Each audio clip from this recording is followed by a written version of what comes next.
we're really honored to have Dr. Shinichi Egawa. He'll be speaking to us from Japan, from Fukushima province. And Dr. Egawa, once upon a time, was a pancreatic surgeon. And then along I am. and then along came Fukushima and all the attendant consequences. And Dr. Egawa emerged as the assistant director of IRIDES, which is a research center at Tohoku University. He's been very active in this area of resilience and risk determination. And it's just a great pleasure. Thank you for joining us. I know how late it is over there. Thank you for staying awake. And you are on.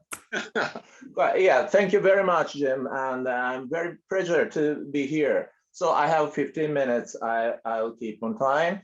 And please, let's get go. I have no COI declaration, and the previous speakers already proved the global warming. But from my side, these are the very interesting robots that it is called profiling floats, and which is after dived into the ocean, it dives up to minus 2,000 meters in every 10 days and come up with a measurement for 3-4 years per machine, measuring all those temperatures, salinity, and density of the water in the ocean, and give the data to the satellite to collect.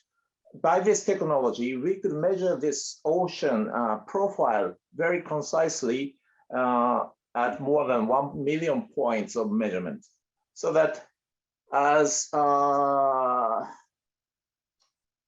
the global warming scientists are saying that we can measure the heat content of the ocean, which is already the ocean stored our heat from the sun more than this 6 or 8 times 10 to the 22nd joule.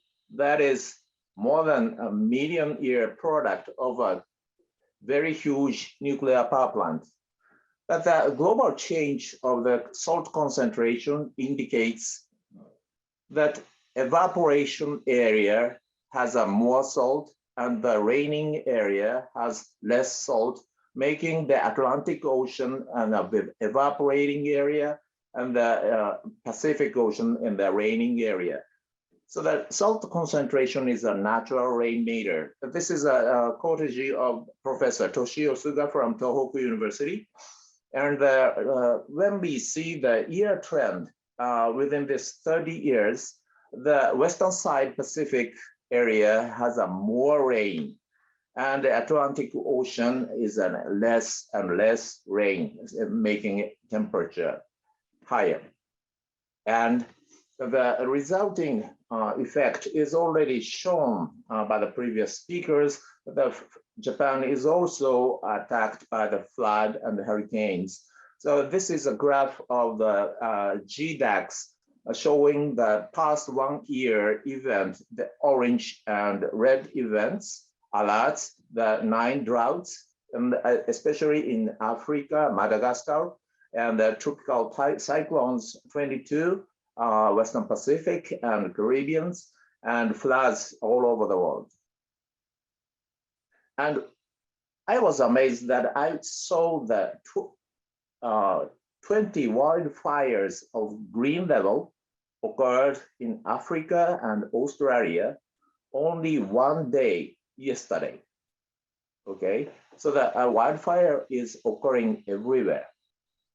And this is a movie of the Typhoon Haiyan attacked the Philippine Leyte Island in 23 November.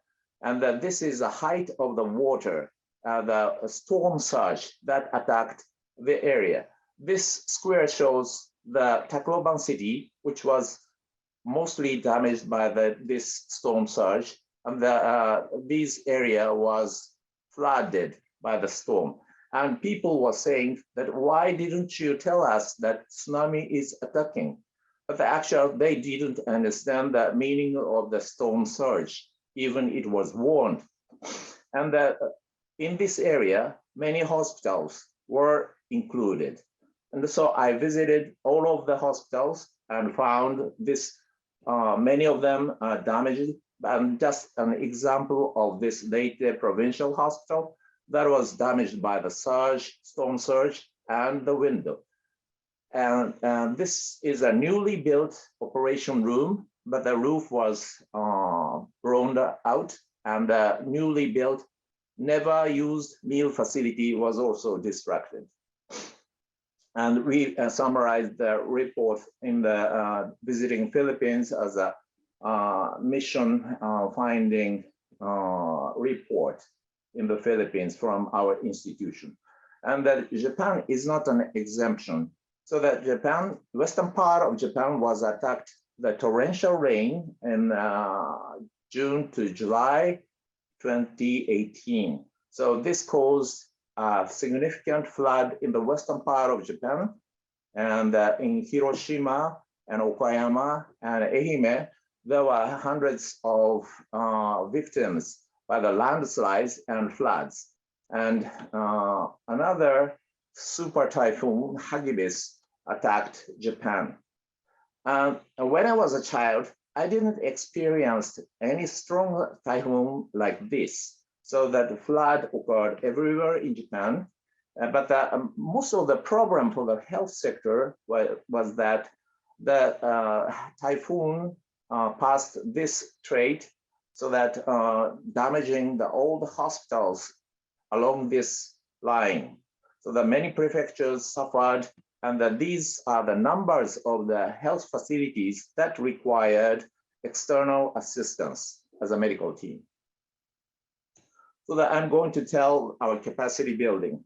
So in 2011, the Great East Japan earthquake attacked our area, the Sendai or Tohoku area. And this is a Chinese character meaning disaster. And when it turns upside down, it became the logo mark of our institution in 2012 that was established. And in 2014, Jim and many other friends in Washington, DC, we were co-organized an international symposium on disaster medical and public health management, and the review of the Hyogo framework for action.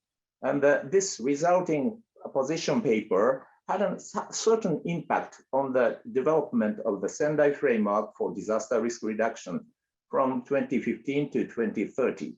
So now the WHO has established this health emergency and disaster risk management framework in 2019. And one of them is telling that health workforce development is a key component of this health EDRM. And I found a very interesting negative correlation between the life expectancy and the disaster risk. And that this informed risk is publicly available disaster risk of all nations of the United Nations. So that this red dot indicates the case of Japan, and yellow dot is the case of Egypt, because I did some same presentation in Egypt. But when you see that Japan has a long life, high life expectancy, and Egypt has a little bit short life expectancy than Japan. But when you consider the overall informed risk, Japan has a very low risk. But the hazard level risk, the hazard and exposure risk is very similar with the Egypt. But the vulnerability and the lack of coping capacity risks in Japan has a very low risks in these index.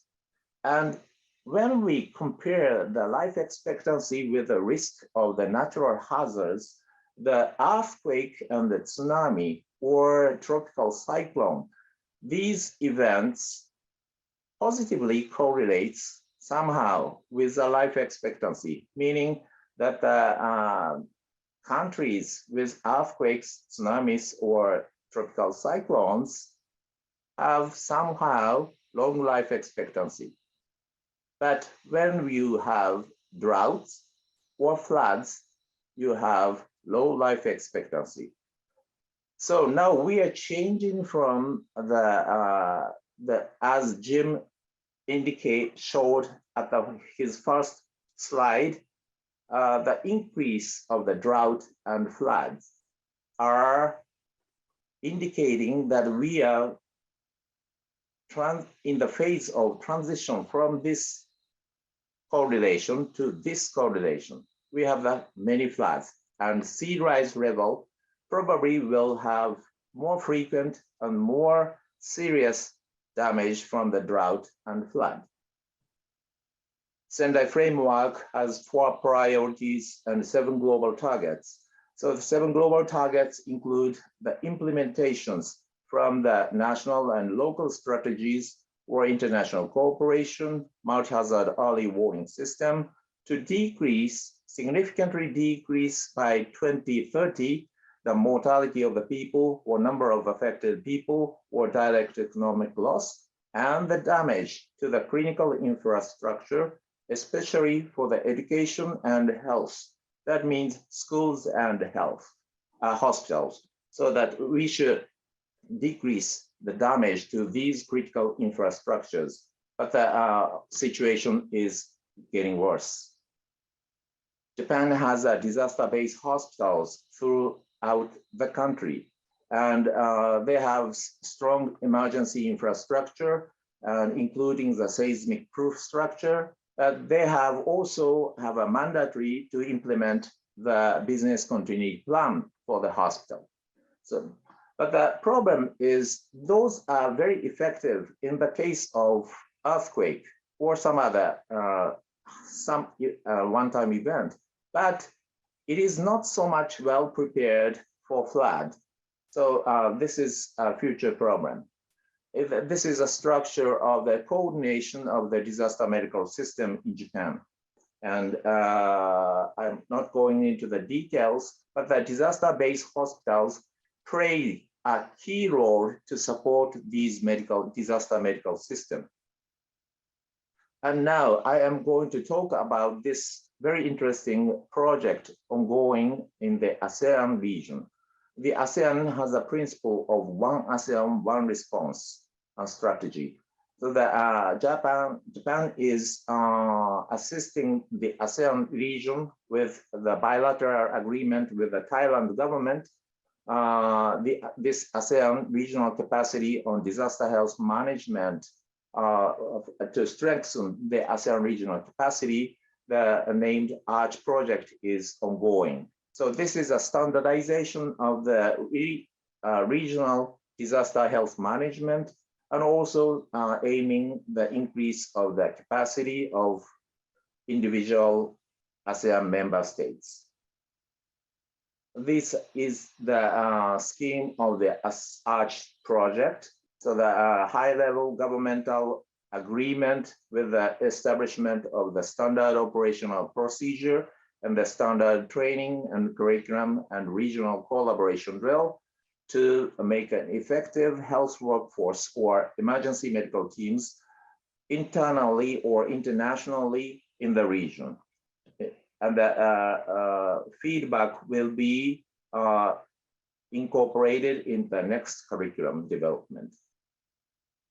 So this graph indicates the concept of the resilience. When a society is resilient against disaster, the damage from the disaster will be small and the recovery will be quick if the disaster risk reduction and building back better is successful. And when even the second disaster attacks this community, the disaster damage may be smaller and the recovery will be quicker. But if it fails, the damage will be greater and the recovery will be slower. So in conclusion, the climate change threatens us with extreme weather and the negative effect on social determinants of health. So the life expectancy negatively correlates with the risk of flood and droughts.